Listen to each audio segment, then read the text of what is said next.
Dave Palumbo here with an RX Muscle Supplement and Science review, and I want to talk a little bit about the hormone estrogen. When we hear estrogen, most people think women. That's all. That's the first thing that comes up. It comes to my head when I hear estrogen, right? Women have estrogen. That's what makes them women. And unfortunately, men have to deal with estrogen, especially when they're using anabolic steroids. And the question becomes, what do we do with estrogen? Estrogen management becomes something that becomes really important. And there's not a cut and dry template you can use for what to do or what to take. And I think that's what people think. I remember going to see this doctor. He kind of worked with athletes back in the 90s.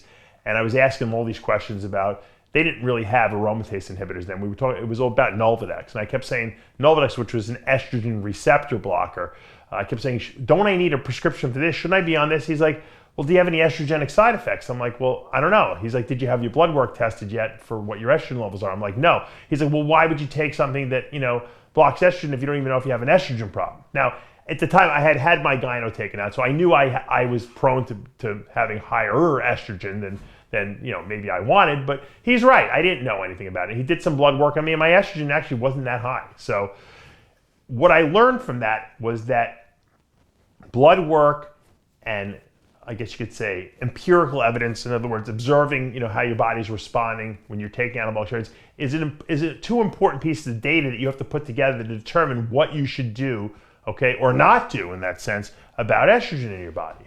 Because while we don't want a large amount of estrogen in the body, because we can get side effects like gynecomastia, which is the growth of the glands under the nipple there, which doesn't look good, obviously.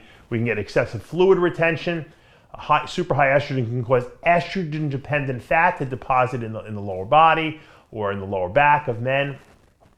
So high estrogen is not a great thing in the sense that it doesn't give a hard-bodied look, which is what we're looking for, right? But on the opposite extreme, too low of estrogen is a big problem. It might be a bigger problem. Why is that? Well, because estrogen is responsible, number one, for sex drive, okay? If you have zero estrogen, try taking like too much aromatase inhibitor and knock your estrogen out to like zero. You will lose your sex drive. So we know that the brain needs estrogen to sensitize it so that you have a sex drive, okay? That's very important. Estrogen is also important for androgen receptors, these receptors we find on the nucleus of the muscle cells, sensitivity. So if you want to have a lot of androgen receptor density there, which can respond to the anabolic steroids and the testosterone that your body produces, you got to have estrogen present. With zero estrogen, you have very low androgen receptor affinity for steroids. So you won't grow, essentially, if you have no estrogen in your body. That's a big mistake people make. Now, pre-contest, not such a big problem, right? Because we're really not worried about growing. We're really worried about just getting hard enough. But off-season, trying to put muscle on, you lower your estrogen too much, you're not going to grow. Why do you think that women, when they take any type of anabolic, whether it be 5 milligrams of Anavar, okay, or 1 milligram of Winstrol, why they grow? Why do they grow so much better on very low dose steroids than men do? Because they have a lot of estrogen present, which makes their androgen receptors super sensitive. Also, obviously, the fact that they don't produce a lot of androgen in their body, very little testosterone. Most of it comes from the conversion from DHEA, which is an adrenal androgen that converts to testosterone in the body. The reason that they produce so little of it, their bodies have to be able to respond to that small amount so they have better androgen receptor density. But it's the estrogen that allows that androgen sensitivity to be there, okay, to begin with. So we can learn from how women respond better to anabolics that we do need some estrogen present. But that doesn't mean we need a lot. So there is a sweet spot. How much estrogen is that sweet spot? Everyone, it's different, okay? There's a normal range on blood work, depending on where you're getting your blood drawn and what the units they're using is. Look at that range. You should be in the middle of that range someplace, okay? Pre-contest, you want to be on the lower side. Off-season, you want to be in the mid-range of that. If you're in that mid-range, you have enough estrogen to sensitize the androgen receptors, to keep your brain allowing you to have a good sex drive, but yet not enough that you should have side effects. Now, if all of a sudden you get really bad nipple sensitivity and you feel glands growing, then you have too much estrogen for your body. and you should you should reduce it. And the easiest way to reduce it, obviously, is an aromatase inhibitor, whether it be Arimidex, which is known as anastrozole, that's the chemical name, or Femara, which is letrozole, or Aromacin, which is exomethasone. Okay, those three drugs are your standard aromatase inhibitors, and according to the research that I've read, okay, they all work equally well. Now, having said that, I do notice that some bodybuilders seem to respond better to like letrozole than Arimidex in certain circumstances, and vice versa. Is that because there is fake aromatase inhibitors out there? It's possible, okay? Because theoretically they should all work equally, because they all inhibit the aromatase enzyme.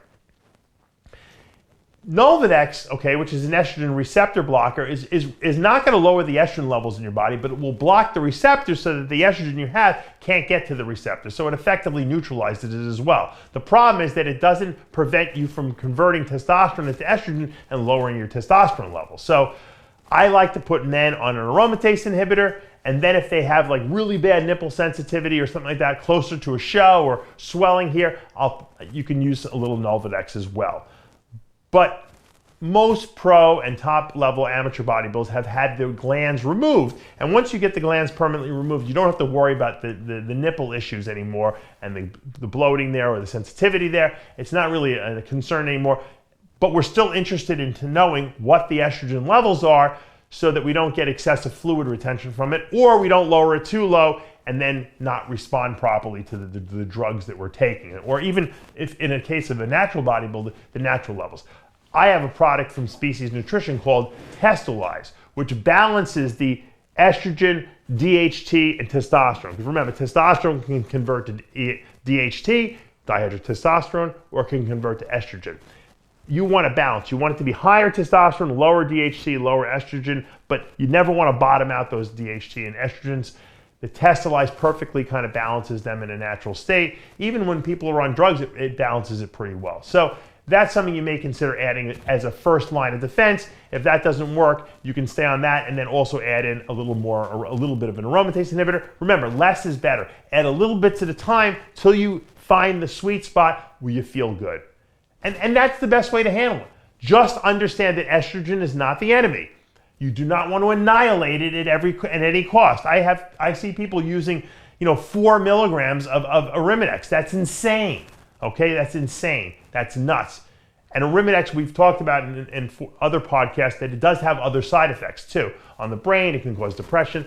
There's a lot of issues people have. Why? Because you need some estrogen in your body. You don't want to eliminate it. If it wasn't necessary, it wouldn't be there. It just doesn't need to be in excessive dosages. All right, I hope this helped and clarified a little about why estrogen is needed and why it's not needed and how to balance it properly. I'm Dave Palumbo for another Supplement and Science Review.